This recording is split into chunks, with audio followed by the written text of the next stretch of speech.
As a 5D mystic and tarot reader, I have a lot of different ways that channeled guidance comes to me. So it is different and will always be different than what you will see online. Maybe at one point I'll have a table and do it in a bit of a shuffly way for the collective, but not today and not for now. So first, let me start off with lovely Sadhguru. Once you have no problem making mistakes, admitting them and correcting them, hardly any mistakes will happen. So 5D inclined person is one who takes accountability for their own thoughts and emotions and knows of their own worth. They're not looking to prove their own worth to themselves. They're in touch with their own attachment system and defense system. So they're in touch with the fact that, of course, as a person, I will long to attach with others and seek to be in fulfilling relationships. They don't use, my parent made me do it, my parent didn't make me do it, society made me do it. These are all conversations for people who have yet to claim their own self-worth. So they don't know that self-worth, thank you, Terreal, is I'm not superior to you and I'm not inferior to you. So they get into charge states. Usually, in fact, we see the teenager leading the way.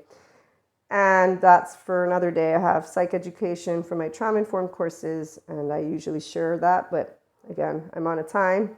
So here's where Patrick Tiahan, childhood trauma survivor, now therapist, who brings people together. If you're somebody who's interested, you find him on YouTube. As he points out, triggers are physical. We can't just think through them. So people will have choice points where they can learn about, I'm drinking too much, I'm eating too much, I'm fucking too much, I'm playing games too much, I'm using my life in a way that isn't going to bring forth that which I want to create, and I don't feel more energized. No, you're not connected to your Purusha Prakriti unless you're consistently allowing yourself to be the consciousness, unconditional love.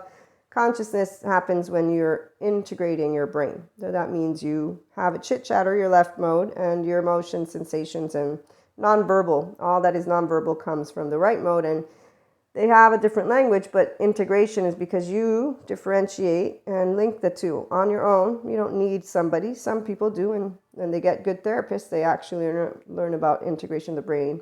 The mind is an endless game. You should not play it all the time. The 4D collective plays with it a lot, and they don't use, unfortunately, their clairs as much as they could for the human species and the future. They talk about a lot of other things, but let's leave that to the side because they do, as we all do in the collective. We're a rainbow. There's a reason for all of us, and that's each other. Patrick Tiahan again, a gifted healer will work from their experience, not a niche, because a person who cares, which a healer is not necessarily a healer. We don't heal people's trauma, but we support those who are 5D. They support because they don't lose their compass. They can be always compassionate mirrors. So like the Zen Master story from Sadhguru, the Zen Master goes to check out why these disciples of his are circulating a compulsive thief. If you know anything about shame, it's a defectiveness, heartbreak, gut wrench. It's something that a person will feel disgusted with themselves. And if you know anything about attachment and security, you will know that insecure attachment individuals don't know their inner well-being because they don't know how to self-regulate in the absence of self-soothing mechanisms, which they will have adapted along the way, depending on how in depth their trauma is. And once they are healed enough, as Patrick says, they won't be sharing with their teenage voice. He puts it in a different way. I'm adding the teenage voice because I see all the teenagers yelling, where they're sharing their trauma story with each other. So they come into groups and they share the pain and frustration of not feeling worthy yet, of not taking accountability, of really blaming, shaming, faulting, blaming, revenging the system, again, whatever it is that they've decided is the villain, because they're their own superheroes and they're with the superhero leader. And so there's our traditional cults, our ethical cults are better, but it's still where people are like, come on, you can do it, we can all be the same. And then we have the culty cults. So traditional and culty are not our favorite because we have people who are actually taking the reins and without really giving it twice of a thought, doing stuff and having people follow. They actually like to be followed too. Some of the culty cults particularly. It's enamored with oneself people. So the ones who channel and begin to define themselves as names of saints and angels and Lemurians and Atlanteans. And I mean, I know all of this because, again, I'm a mystic, but I don't talk about it as if it's real, because I know, yes, it's an experience for those of us who are mystics, yes.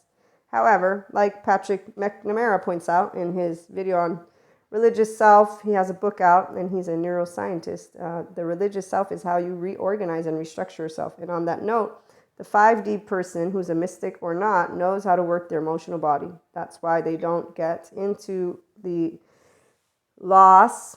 And so selflessness, timelessness, effortlessness, they move to richness. Again, they know their own worth. They take accountability. This means I'm having thoughts, I'm having feelings. I'm not going to use transference. The others, this is where I wanted to start with a little bit of the reading. Okay, so let me try this because these came through in a very specific way. When you have unresolved trauma, you can emotionally process it, but you're going to have to use this. And if you're in anger and any of those emotions that lack clarity and you're disconnected from the matrix, let's say, because you have a community that is limited consciousness, so they don't help you tidy up your home and know, okay, so back to the Zen story. The disciples, which are non-disciples, are the community of people that judge compulsive thieves, that judge compulsive behavior, that judge people in a lot of different ways, and don't understand that the self-soothing mechanisms are not chosen consciously, because that right stuff is not something that the left is handling well. No, there's inner critic, outer critic. This is a shame cycle. I'm going to deny what's going on inside of me and not create a somatic experience. My body and mind, I don't connect it. Lo and behold, you have an adaptive child living like the movies do. Ben and Jerry's when I get upset. And that's the least of the worst kind. Okay, so once you finally go on a journey, and some people, they really have a lot of, choice points that they get given the opportunity to make choices to move out of stagnation. So to find your own Purusha Prakriti, your own authentic self. And you know what the adaptive child, though, does? Because the adaptive child needs to be ready to face their own 0-1-year-old, which they would do if they had Krishna Lila and joyfulness, which is if they actually tended to their own heart and emotions and spoke from their heart's truth. So that's where the minute that you actually get into different types of experiences, that you can wield at some point or another your truth, which for the 5D mystics, it's straightforward, which is why we don't have humongous tower moments, because we know about our inner well-being. So we're always moving ahead with dharma. We don't do karma. Karma is not a bad thing. We all take actions, but karma is unconscious actions. Once you have started to take ownership and accountability for how you work your mouth and your feelings, and you're flexible, adaptive, coherent, energized, and stable, it's because you have an integrated brain. And therefore, you don't have the need to fill up a well or any of that. You don't do narcolepsy. You're pretty adaptable.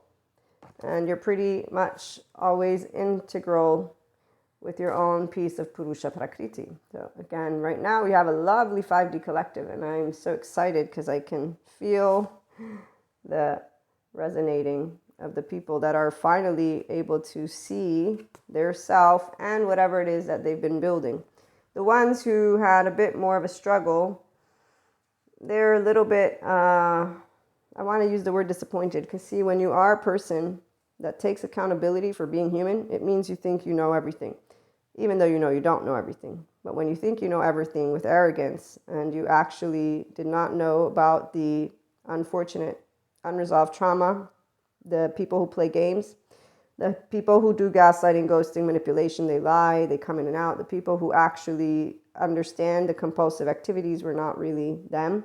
So once you realize I had it always in front of my face, my answers, you kind of feel a bit, not great about having ignored all the choice points, because, people who hurt people, but they do get work, they then feel like, wow, okay, I definitely am happy to be awakened to my true self. We are all people. We all have a heart. So once you resolve trauma and insecure attachment, so you're able to see yourself, if you have any of that, you take accountability, you talk about your story, you share it with people like grown-ups do. And this is why the 5D collective, we build mindful relationships. We're compassionate Zen masters. We go and help the compulsive thief and tell those disciples, non-disciples, back off. What are you doing? Forgiveness. It's the change that makes a difference. So past never changes. Forgiveness is about love, and we all are not our greatest mistakes. So we don't owe anybody forgiveness, by the way, but it is something that we talk about a lot. Let's be humans together. Have a great day. Tune in.